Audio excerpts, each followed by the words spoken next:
This episode of the HVAC School podcast is made possible by generous support from Testo, Carrier, and RectorSeal.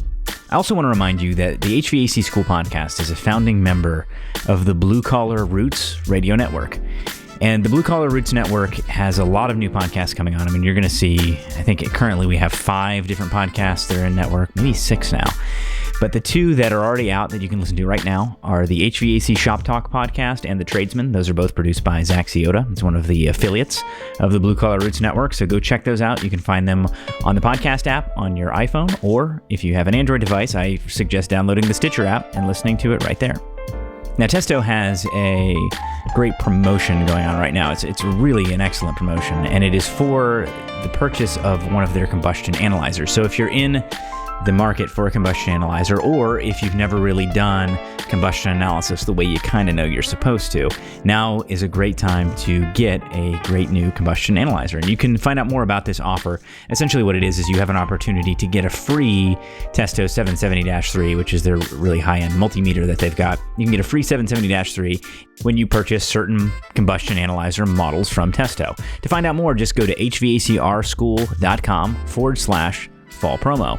And as always, you can get a great discount on a combustion analyzer by going to TruTechTools.com using the offer code GETSchooled at checkout. Now, RectorSeal is one of the industry leaders when it comes to condensate overflow switches. And one thing you may not know is RectorSeal actually carries 3 different lines. They have the Easy Trap product, they have the Safety Switch product, and they also have AquaGuard. And so between those 3 brands, you can find a condensate switch that definitely serves your needs. And they all have different things about them that you may like. One thing that I like about some of the AquaGuard products is it actually has a cover that you can unthread from the bottom of the float switch to more easily empty the switch, which I think is pretty neat. At my business, Kalos Services, we typically use the Safety Switch, both the SS1 and the SS2. And like I mentioned in a previous podcast, they are coming out with a new float switch that's actually clear, so you can see inside the Safety Switch, and that's the new clear SS1 model, which is pretty cool.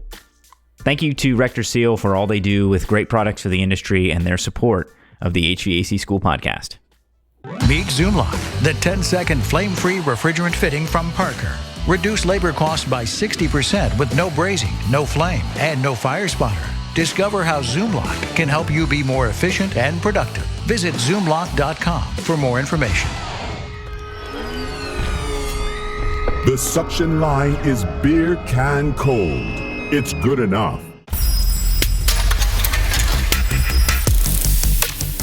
Looks like you found the HVAC School podcast, the podcast that reminds you of all the things about the HVACR trade you forgot, or you forgot to know in the first place. I am Brian, and don't listen to Darth Technician. We do make jokes about beer can cold, but this episode is probably about the furthest thing from beer can cold you can get in the refrigeration circuit. We are going to be talking first some basic refrigerant circuit stuff with Carter Stanfield, one of my favorite educators and authors in the industry. I've been having a lot of authors on lately, but Carter's actually part of the HVAC School Facebook group, which I really appreciate. It means a lot that he's there, along with a lot of other really smart folks.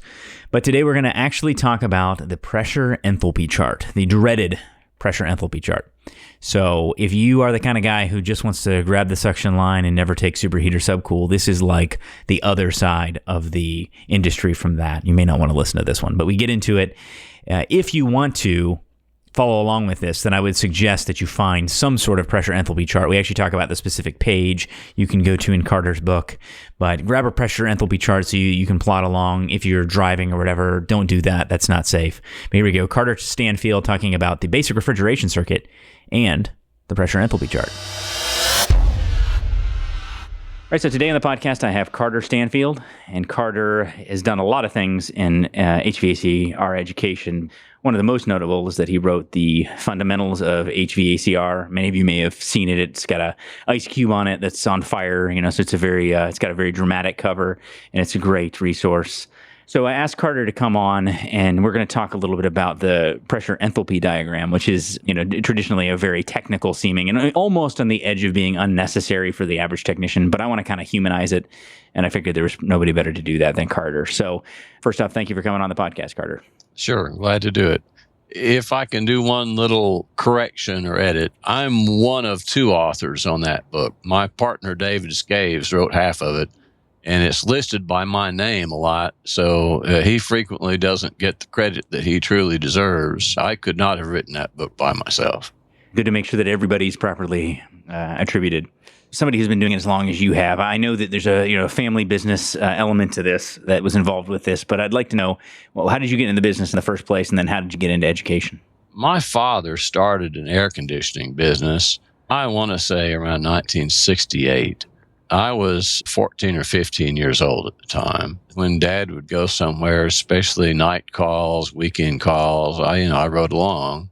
I was 15 years old and doing manual J stuff down at the office for estimates and things, wrap and duct on weekends and in the summers. So that was kind of my introduction into air conditioning. Teaching, to be honest, I sort of backed into that. My dad came to me and said, they're looking for a teacher out at the tech school. And at the time, I was like 23 years old. I said, Dad, they wouldn't hire me. Anyway, he bugged me about it. So to get Dad off my back so I could say I went out and talked to him. I did go out and talk to him. I showed up to my interview in orange and white tie-dyed pants.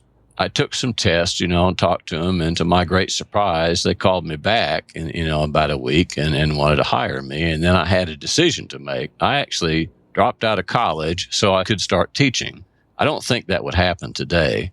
If they knew that you're, somebody they're going to hire is actually going to drop out of school to start teaching there's no way they would hire you. If I showed up today with the same kind of credentials that I had back then, which were pretty sparse, there's no way I'd be hired, even for an adjunct. So anyway, that's how I got into teaching, and it's been good to me. Everyone who I talk to who started in teaching long ago, it's like they came out of the field and then they sort of have these stories about working with their parents or doing things when they were very young. Inevitably, it's always the story of, well, I didn't really belong and I was surprised that I actually got the job in the first place. I hear that over and over and over again. So maybe there's something to being a successfully tenured educator to kind of not coming out of the traditional channels. It's pretty infectious. I think part of it is you have to like to learn. Honestly, the first year, I was not very much help. I was teaching myself. I was taking all the material that all the students had to go through and as quickly as I could, reading and absorbing everything that I could so that I could be any help to them at all. Truthfully, I thought I knew a lot when I walked in there. And once I started looking at what the students had to do, I realized I really didn't know very much at all. And so, it's been a constant learning process, but it was really a steep learning curve at the beginning. Because we're going to be talking about pressure enthalpy, and pressure enthalpy is really nothing more than pressures and heat. Really, that's what we're talking about. We're talking about heat content when we say enthalpy. How do you describe to somebody who's coming in maybe early on in air conditioning and they want to just have a brief understanding of what a compression refrigeration system is and what it does? Do you have like a simple way that you'd like to describe that? Yeah, I generally start by talking about trying to explain things that make the cycle work, especially the things that people might be a little bit confused on. So the first thing you have to understand is, evaporation and condensation. The idea that boiling is a cooling process, not a heating process. And the idea that it reverses when you condense. So that's the first thing you have to grab a hold of. And then you understand that the point at which those processes take place is controlled by the pressure. You really understand the refrigeration cycle right there. So when somebody says saturation, what is saturation? How do you describe that? I have to back up a bit. We use the term evaporation and boiling interchangeably, but they're not really interchangeable. Evaporation only takes place at the surface of a liquid, and it happens without having to be at the boiling point. And a good example, when you mop the floor, it never gets to 212 degrees. But when you come back the next day, the water's gone because it's evaporated. Boiling is when the liquid is turning to a vapor inside the liquid all throughout the liquid. And I know a lot of books, including mine, talk about, saturation as being the boiling point. If you look in some science books, what you'll see is that saturation pressure is when the pressure in the liquid, the vapor pressure in the liquid from all the bubbles that are forming in the liquid, is the same as the vapor pressure on top of the liquid. And that's why all the vapor can come out. That's also why when you increase the pressure, then the liquid has to get hotter and you have to put more energy into it to make it boil, because the saturation pressure has to get higher so that it can be the same as the pressure on top of it. Now, another kind of a mental picture that I like to use is that the liquid is saturated with heat. You're adding heat to the liquid to the point that it can't hold the heat anymore. And then when you get to that point, just like a sponge that's saturated with water, if you pour more water on it, the water just drips through it. With saturated liquid, once I get to saturation point, any more heat that I add, it can't hold it anymore, and it comes out in the form of turning some of that liquid to vapor. Often when we talk about saturation from a technician's perspective, we'll simply just say it's the temperature at which something is changing state at a given pressure. For a set type of matter, a set type of refrigerant, it's the temperature at which it's in the change of state temperature. That's a very simplistic way of looking at that. And when you talk about vapor pressure, that's where things start to really get interesting. And it's like a whole nother level of that subject. And this is where, when you start to talk about the pressure enthalpy chart, it kind of all surrounds this saturated state of refrigerant. Let's just take a quick walk through and talk about the refrigerant circuit. And again, I know this is all, really early on stuff. And we're talking to technicians who have been doing this for years. Most of them know this. But let's just take a walk through and just describe the different points of saturation in the system so that we can kind of understand what we're dancing around here when we're working on a pressure enthalpy chart. So when we come out of the compressor, we're fully vapor, but we're not saturated. And can you go into why that is and what has to go on in order for us to hit the saturation temperature? Most systems are designed to gain a little superheat after the refrigerant has all evaporated. And the reason is compressors don't like liquid. Basically, you can't squeeze a liquid. Compressors work by squeezing, and if you start squeezing liquid, stuff breaks. So you have to have a little superheat to prevent that. And all superheat is temperature that's added after all the liquid is boiled off. So as long as you have a mixture of liquid and vapor, if you keep adding heat, what you do is you just keep making more vapor. But once you've boiled off all the liquid, now if I keep adding heat to it, the temperature starts to go up some. So that superheated vapor is what goes into the compressor. And so superheated vapor, meaning vapor that's above its boiling temperature. So it's already boiled off and some heat has been added to it, enters the compressor. And again, this is, I understand I'm doing simple stuff here, but this is going to translate exactly into what we're going to talk about here in a couple minutes. So it enters that compressor, but inside that compressor, additional heat is added in the refrigerant, or additional heat is gained actually in that compressor itself. And there's a couple different kinds. Would you mind talking about that a little bit? Most of the heat that's added is really just mechanical energy turned into heat energy. When you squeeze it, it heats up. Its temperature gets higher. It's really just mechanical energy that went into compressing it turns into heat. And then there's all the more practical aspects, like most compressors are cooled by the refrigerant going over the motor. So you have a little bit of heat gain there from the motor heat, and then things like friction of the mechanical parts. So when that refrigerant then leaves that compressor, it has the superheat that was added after the evaporator coil in the suction line, or in the evaporator coil and then in the suction line. So there's that superheat. And then there's additional superheat added that's equal to the additional heat that's been added in that compressor. And so now you have refrigerant that's superheated well above the saturation temperature for that given head pressure, what we'll call head pressure, but in this case is the discharge line, discharge pressure. And so now we enter the condenser, and now we have to drop off all of that superheat before we reach the saturation temperature inside that condenser, correct? Yes, yeah.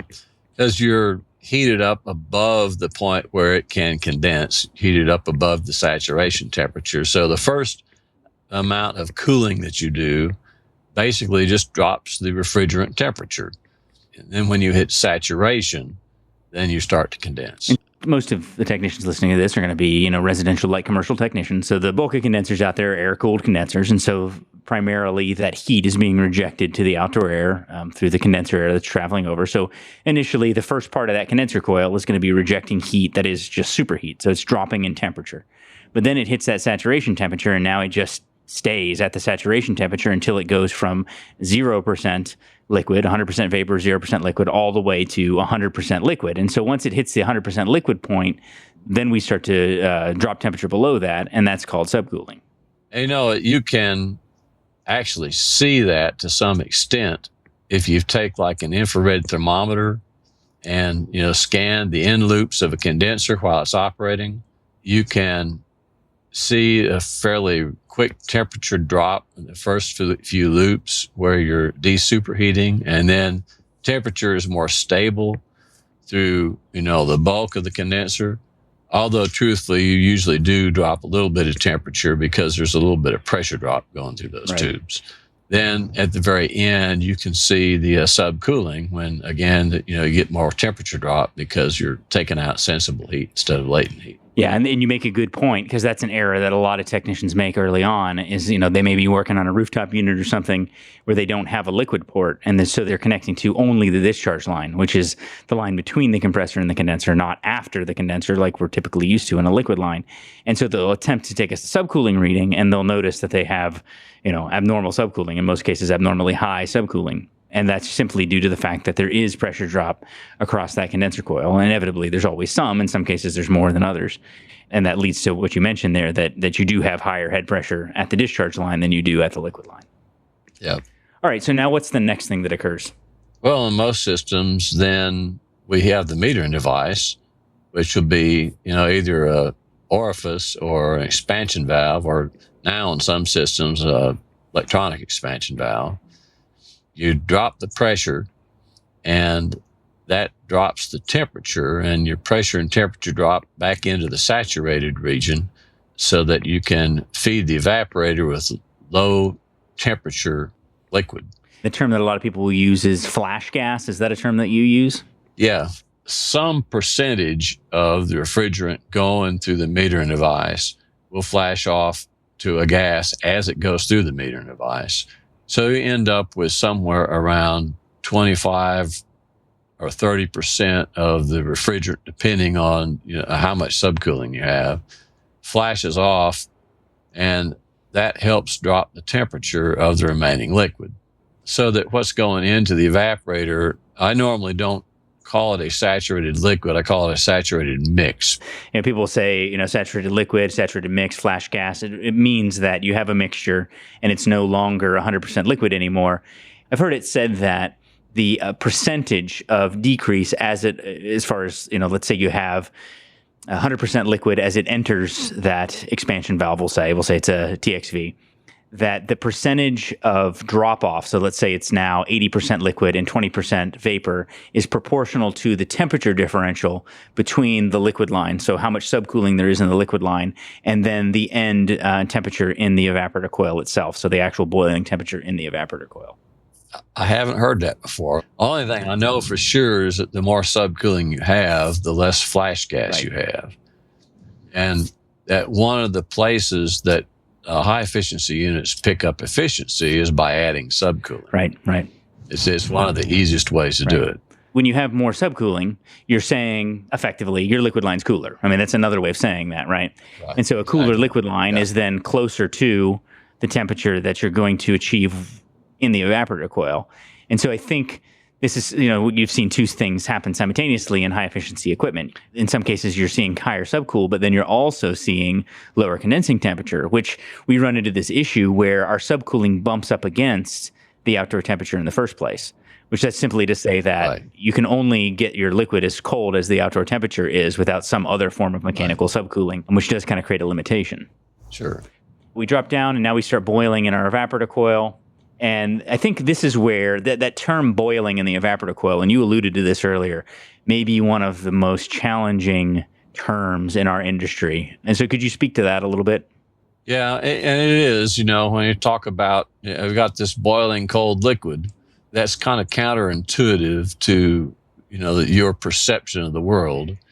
And the reason is simple. The only thing you've seen boil is water. And, atmospheric pressure, water boils at 212, and it's certainly not cold. But we have the relationship backwards. The boiling did not make the water hot. It's just the opposite, actually. The boiling is actually taking heat out of the water. And an easy way to prove this is if you take a pan, like an iron pan, and put it on the stove and let it get hot, then you throw water on it, water steams off. What happens to the pan? It cools off. So you just have to understand that boiling is a cooling process. The boiling is not what's making the water hot. The boiling is actually cooling it off. The second part of that, of course, is understanding that you can make, most anything boil at different temperatures by changing the pressure. So going back to, things we know, radiator cap on your car, the whole purpose of it is to make the water boil at a higher temperature so that the water doesn't boil out of your radiator. A lot of air conditioning programs like to boil water with a vacuum pump. You get a flask and put some water in it and hook up your vacuum pump to it, preferably one that you don't care for too much because you get a lot of water in the oil. And, you can see the water boil. And if you do it a long time, the flask will actually get cold. You get down to 50 degrees. And you let people hold the flask and reassure them that the water's not hot at all. And it is certainly boiling just by taking the pressure down to a low pressure. Right, exactly. And I think that's the magic of air conditioning that certainly the general public doesn't grasp. I mean, whenever I want to talk about, because I'm kind of nerdy. I know you can't believe that, Carter, but I like to talk about this kind of stuff at like family reunions, and not everybody gets it. And so this idea of things boiling cold, at least perceivably cold, is one of the most challenging things. But I think this even leaks into technicians, whereas a lot of, like you mentioned, a lot of technicians prefer to say evaporation, when really evaporation, we think of swamp coolers or different types of evaporative cooling. It's a very different process. It is not the same thing as what's actually going on in a evaporator coil, which truly is boiling. It's boiling in the truest sense. All right, so now we go back, and so now we've boiling in the evaporator coil, and then a properly designed typical evaporator, at least the ones we work on mostly, is going to add some superheat at the end of that coil. So it's not going to boil throughout 100% of the coil. At some point towards the end of the coil, it's going to have fully boiled off, and it's going to start to rise above saturation, and that's what we call superheat, which means that once again, we're at fully vapor. Entering the compressor. Did we miss anything here, Carter? I don't think so. I think we're pretty much back to where we started. We're back to the beginning. Okay, so all of that, to some of you may have started snoring as you were listening to that, thinking, all right, why did we do that? Because essentially when you look at because now we're going to move into the pressure enthalpy chart, and when we talk about the pressure enthalpy chart, all we're doing is we're just taking what we just described, that process of change in and out of the saturated state. So, if you start at the compressor, you start at the superheated state, and then you go through the superheated state, and then you go down back to the saturated state, and then you go to the subcooled state, and then you go back from the subcooled state in the liquid line, and you go to flash gas, which is the saturated state again, and then you go back around the circle. So it's just this constant cycle that we're working. And when we look at a pressure enthalpy chart, what we're looking at is a chart that's specific to a type of refrigerant, and we're actually able to plot that. And in its simplest form, you've got what? On the left-hand side, you've got pressure, up and down, top to bottom, you've got pressure. Yeah, on what would be your y-axis on a normal type plot, you'd have your pressure, and then on the bottom, you have your enthalpy.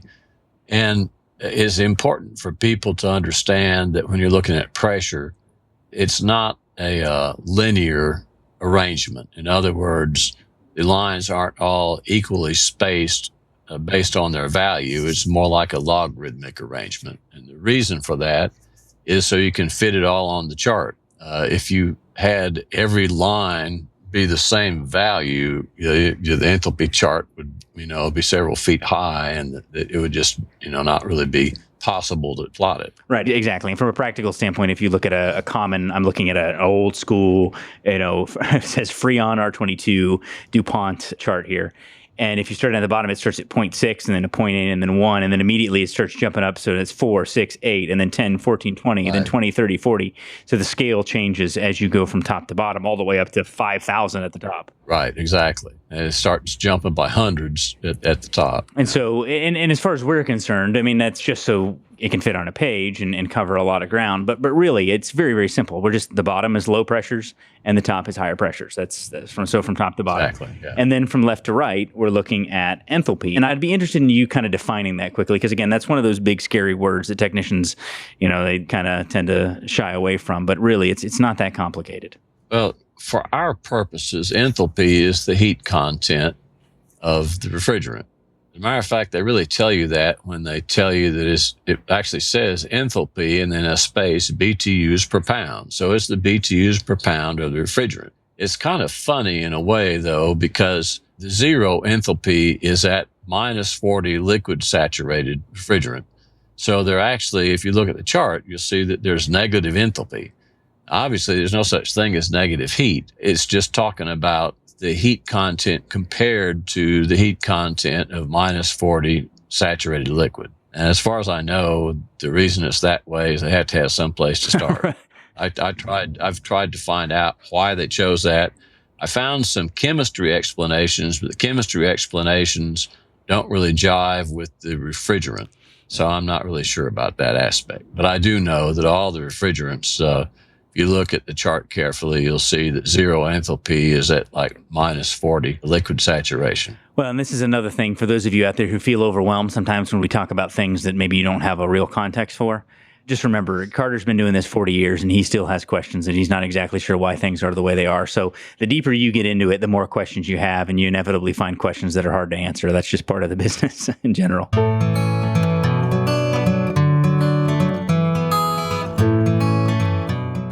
Hey, just a quick tooltip corner here.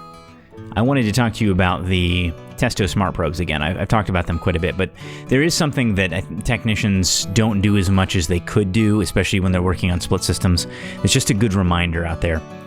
If you have the Testo 115Is, which are the clamps, and actually a lot of guys will buy just the whole Smart Probes kit, but you don't have to. If you just want the temperature clamps, you can get just the temperature clamps by going to TruTech Tools and looking for a 115i, and they're really, really reasonably priced. But you can use those Testo 115 Bluetooth temperature clamps to do something that I think is a good idea, which is to take a temperature differential on your suction line inside to out and your liquid line inside to out, because that gives you a really good indication if whether or not your inside to outside superheat is going to be comparable. In most cases, for a typical residential split system, you're usually going to see suction temperature differences of 5 to 8 degrees, sometimes even less than that. Depends on a decent number of variables, where the line set is run, how long it is, that sort of thing. But you're going to see, generally speaking, under 10 degree differential between the inside temperature, where it comes out of your evaporator on the suction line, and your outside temperature. If you have a wider differential than that, then it's an indication that you may want to do something about that. Maybe further insulate the suction line with larger Armaflex, larger pipe insulation, or use some sort of reflective coating around the suction line. And then with the liquid line, you can measure to see if you have maybe a extreme pressure drop on the liquid line, or whether maybe you have, in extreme cases, maybe a kink or a restricted filter dryer, by measuring that same temperature differential inside to outside. In general, lower number is better. That's what you want to kind of keep in your mind. A lower differential liquid line inside to outside is better. Lower differential suction line inside to outside is better. But if you get in the habit of doing that regularly, because you're making measurements inside and outside anyway. If you're going inside and you're measuring static pressure, or you're measuring a delta T, you're already there, so you might as well go ahead and grab those temperatures while you're there. And then outside, obviously, you're gathering is a new word. It's like gathering and measuring all together. You're measuring your temperature on your lines outside, and then also potentially your pressures if you're doing an invasive test. And so you're already doing that, and so go ahead and grab them both places, and that way you can compare those readings inside to out, and that'll give you a good indication if maybe something abnormal is going on. All right, that's it. Let's go back to Carter Stanfield talking about the pressure enthalpy chart. So let's talk about how this is actually plotted. So I want you to imagine this. So if you're listening to this, you've seen one of these charts, almost assuredly. You've seen one somewhere, but it probably just made your eyes bleed, and you're just like, I don't care about that. I have no interest in it. But if you think of like a little bit of a curved watermelon almost, it's cut in half. And so you've got this dome that's graphed on top of a chart, and it's got all these lines going all over the place that all mean different things. But the simplest is just top to bottom on the left is plotted the pressure, left to right on the bottom is plotted the enthalpy, or the BTUs per pound, so the heat content of the refrigerant. Those are the two main areas that we focus in on. But inside this half watermelon that's on the center of this chart, inside that is the saturated state. And so that's the state in which you have a mix of both liquid and vapor. When you look all the way on to the left side of the watermelon, that's when you have the subcooled liquid region. And when you look on the right side of the watermelon, that's where you have your superheated vapor region.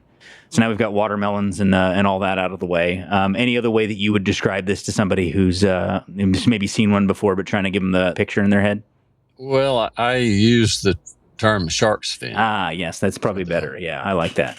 So if you imagine the bottom of the chart is the level of the water, and that's the enthalpy per pound, and you have this fin that's sticking up out of it, and then that dome that makes up the fin, inside that fin, that's the saturated state. So that's telling you that if you plot inside that dome, you know that you're at in the saturated state. The other thing I like to point out, and this is a little bit technical, but at the very top of the curve is your critical point. And that's the point above which basically liquid and vapor are kind of the same thing. And since the line shows saturated liquid on the left and saturated vapor on the right, they join together at the critical point, and that's why it kind of squishes in towards the top. Part of the reason understanding that is important when you start looking at CO2 systems and hearing people talk about transcritical systems, that's where that word comes from. So when you draw one of those systems, the high side is actually above the critical point, and the low side is below it. So the system crosses the critical point in a way, and that's where that word comes from. Yeah, we actually talked about this recently in an episode. For those of you who remember, we were talking with Andre Patenaude from Emerson about this. And he was talking about supercritical fluids, and that's where you reach the top of that and go beyond it. And in CO2, that's one system where we actually see that occur, or can see that occur within the system. And our typical compression refrigeration systems were below that, and so we're always kind of below the top of that shark's fin. But in CO2, if you can imagine, we're actually plotting up above the top of that shark's fin, and that's where you hit that supercritical fluid range. And I think I'm saying that right. Supercritical fluid. Does that sound right? Yeah. It's a fluid, and a fluid is anything that can move, so that can include vapor or liquid, but it's just kind of one thing once it gets to that point. It's kind of science fiction stuff at that point. It's like, yeah.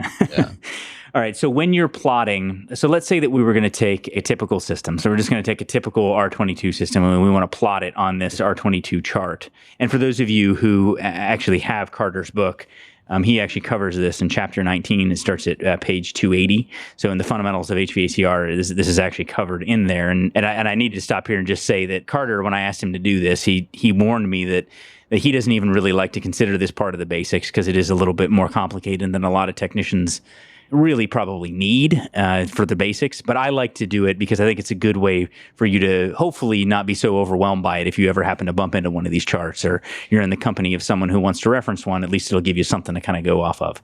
So if you have the book, go ahead and pause this and open it up to chapter 19, and it'll make a little more sense. Or if you get it later on, you can go back and look at this.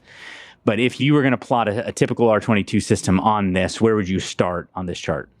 Well, basically, especially if I'm doing an operating actual system, then I want 4 measurements. I want to know, what my high side pressure is, what my low side pressure is, what the suction line temperature is going into the compressor, and what the liquid line temperature is going into my metering device.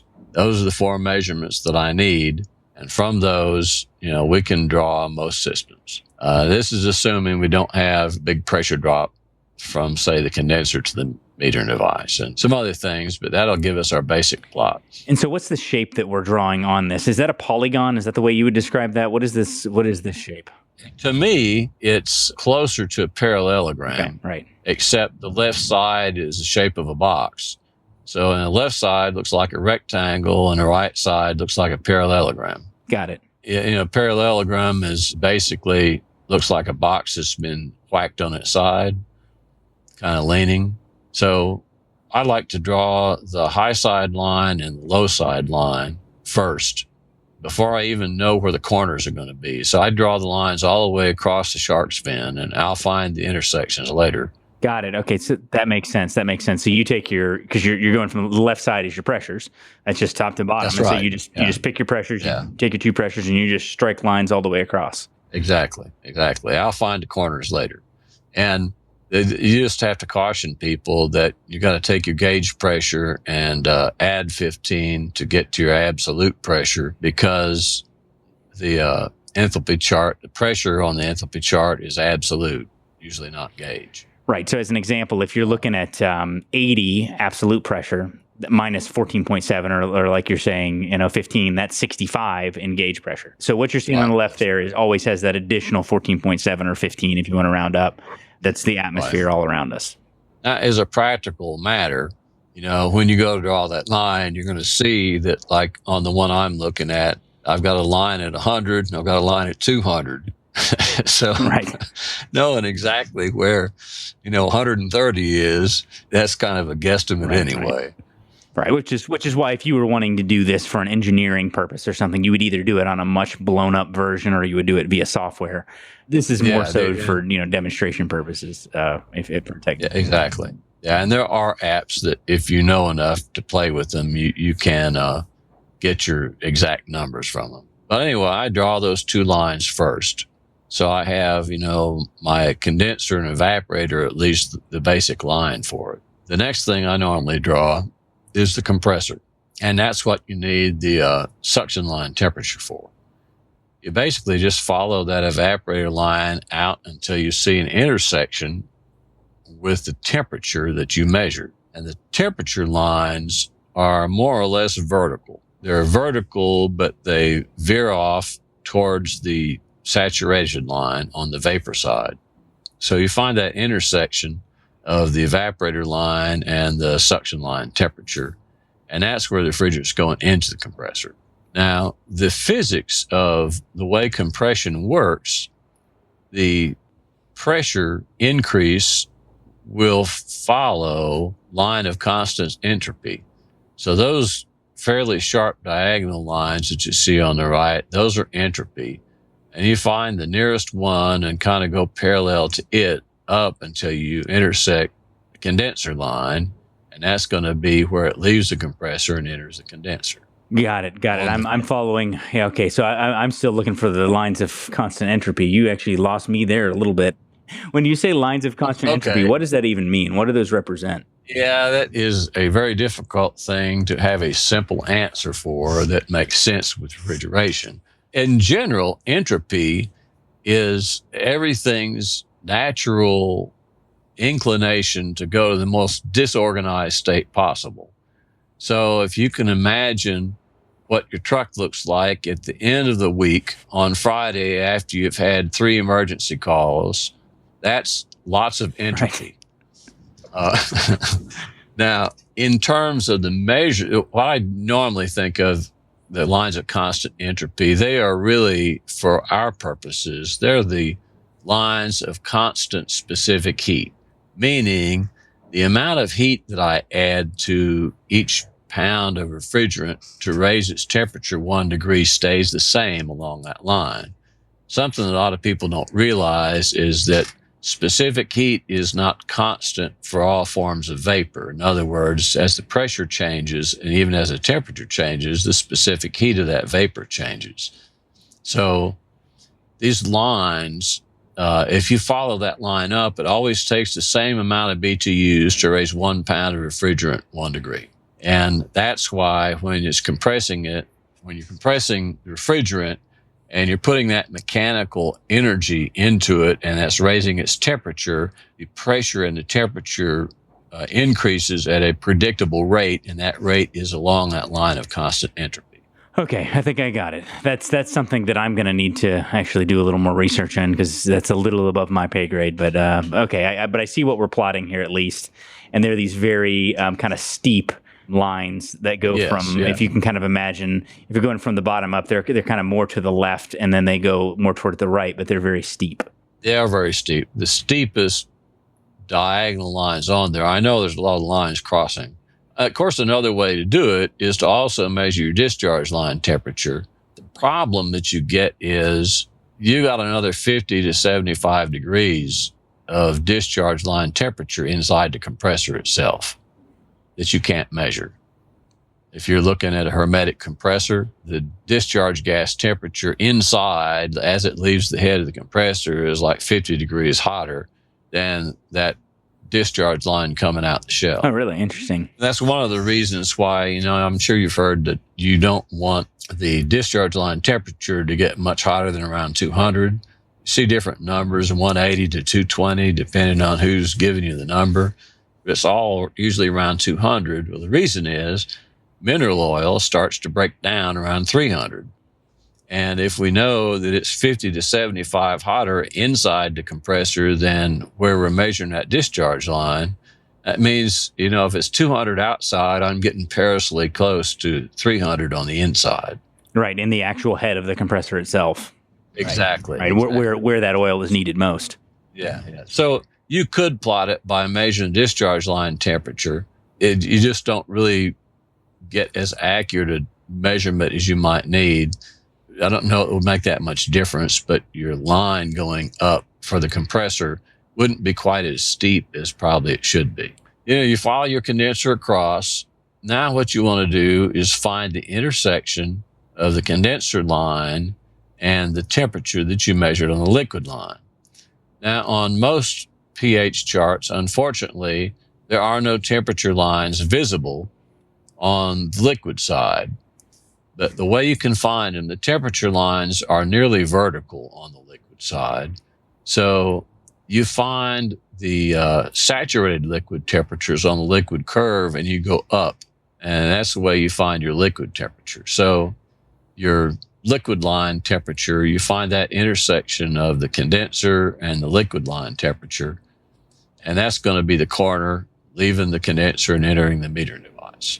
Then to finish it, you just draw straight down from there. And so with this, we're assuming, of course, that leaving the condenser. And so you go outside of the shark's fin there because you're subcooling. Yes, yeah. This would all happen outside the shark's fin in the subcooled area. Now, we're making the assumption that we got a system that, has subcooling and superheat. Right. So it's traveling. And this is where we're at this stage now, just as a reminder that this is going to be really hard to do without looking at it. There's a lot of different, you can even pull up just a general, if you just Google pressure enthalpy charts, you can find those online. And I'll connect to some, just a free version of this that you can pull up real quick. But the best way is going to be to go to the book on chapter 19, like we talked about. But if you can imagine, you're starting at the top right of this, shape that we've made here and you've gone towards the left. So you've moved left.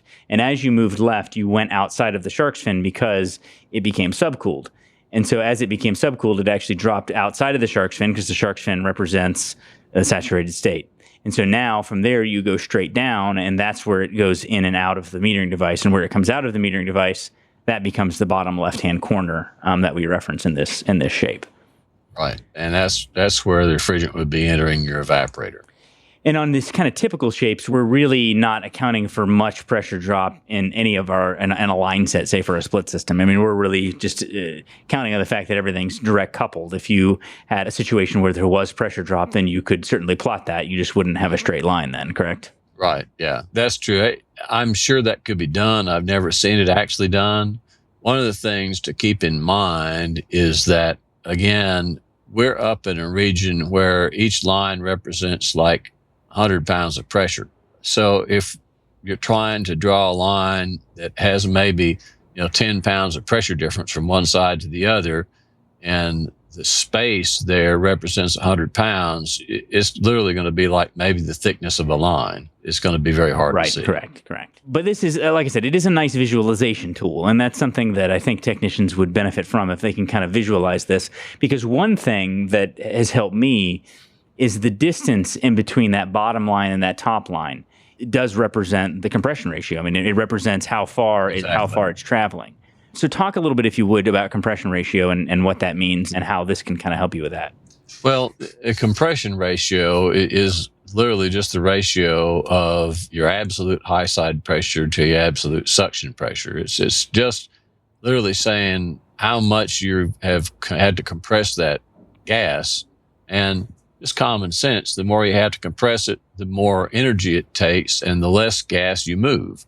Without getting into all the technical details, as your compression ratio goes up, the amount of refrigerant moved goes down, and that's really regardless of the type of compressor you have. Some compressors are better at high compression ratios than others, but all of them, if you ask me to do more of one kind of work, then I'm going to be able to do less of another. And that's kind of what happens. As your compression ratio goes up, you move less refrigerant. So we'd like to have a low compression ratio in terms of being able to move more refrigerant with less energy input. And you can see that on the enthalpy chart just by literally where those two lines are drawn. You don't even need the corners to see that. Exactly. You could take just the horizontal lines, draw those across, and you would be able to see your compression ratio visually represented. That's right.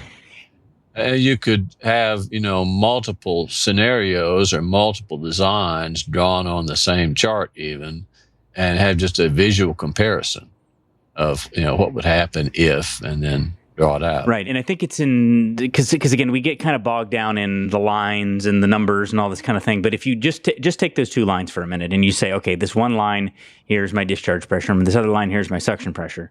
And from an energy standpoint, we want these two lines to be as close together as we can. I mean, that just makes sense. You're going to move more refrigerant if those two lines are closer to each other.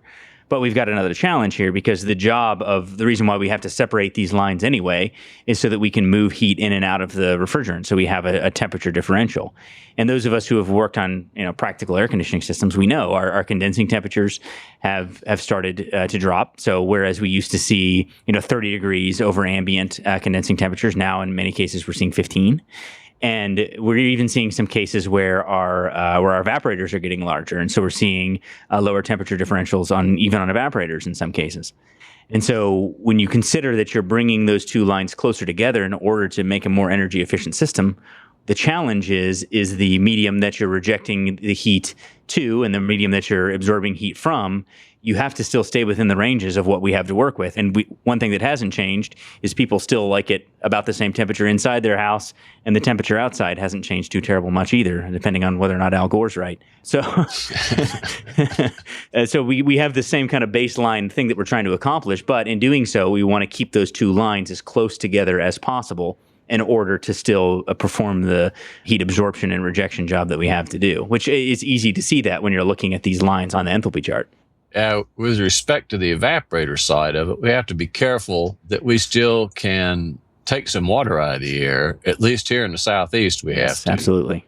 But recently, they've made some headway on that by having better control of the airflow. For years, we've said the standard airflow was 400 CFM per ton.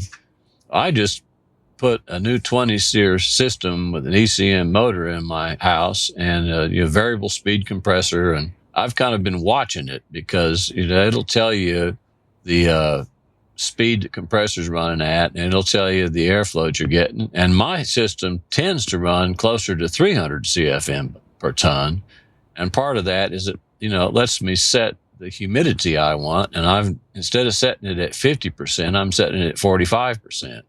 So the system is actually slowing down the air, so it does a little bit more latent cooling. The evaporator, I guess what I'm getting to, the evaporator temperature can be a little closer to the dew point, and you can still take water out of the air just by changing the amount of air that you move. Yep, absolutely, for sure. And it's the same thing. I'm in Florida. So in Florida, it's very, very high latent. And I have a 5-speed carrier rotary system that I put in, and I love it. I mean, it's fantastic. And we typically run closer to the 325 to 350 CFM per ton range. Yeah. But sort of the perfect storm that engineers have figured out is that if you reduce airflow, then you can still put in a larger coil. So largest possible coil size plus lower airflow equals lower bypass factor. This is a whole nother thing. But right. You get a little better efficiency out of the coil, because the goal is still, you still are making a sacrifice. When you have a higher compression ratio, meaning if you drop the suction pressure or if you increase the head pressure or both, the more you separate those two lines, the less efficiency you're going to get out of that system. The fewer BTUs you're going to move per watt of input into that compressor. And it is, again, getting back to this enthalpy chart, it's neat to be able to see it on there because it helps you kind of visualize that thing that we talk about when we say compression ratio. Now, there are quite a few things. You can see the amount of refrigeration effect by looking at the points on your evaporator line. You can actually see the BTUs that you're picking up in the evaporator for every pound of refrigerant that you move. For that matter, you could even use this, and of course engineers kind of do, but you could use it to design your system. You'd draw your lines where you think your temperatures need to be and plot your points. And then you can see how many BTUs you're picking up for every pound you move. And then from that, you can see how much refrigerant you have to move. And that helps you, select your compressor. And then, of course, that's one of the ways this chart is used by engineers, is to actually figure out how the parts are going to go together.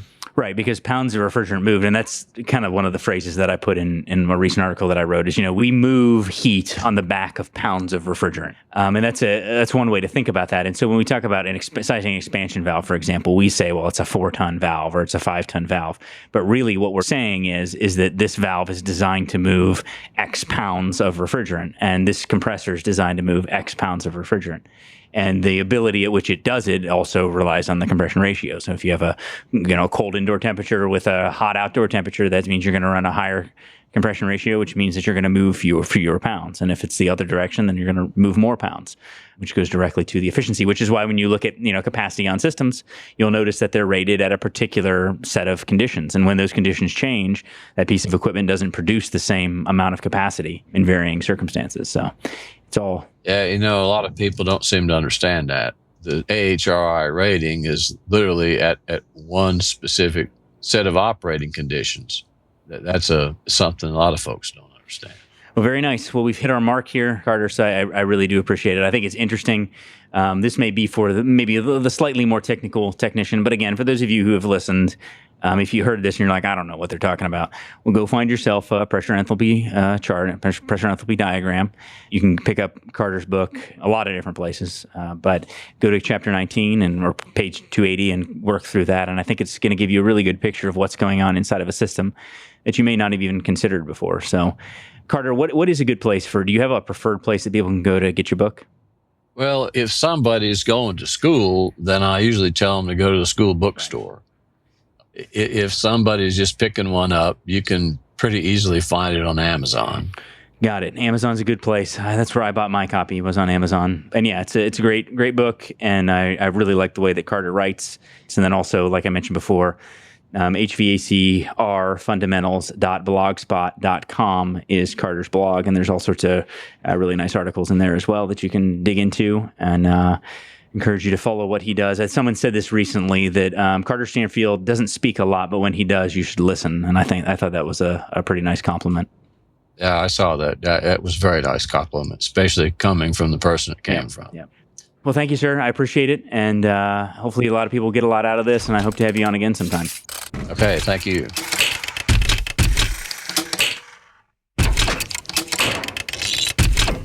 Hey, thanks for listening to the HVAC School podcast, the show that reminds you of all the things about HVACR that you forgot or forgot to know in the first place.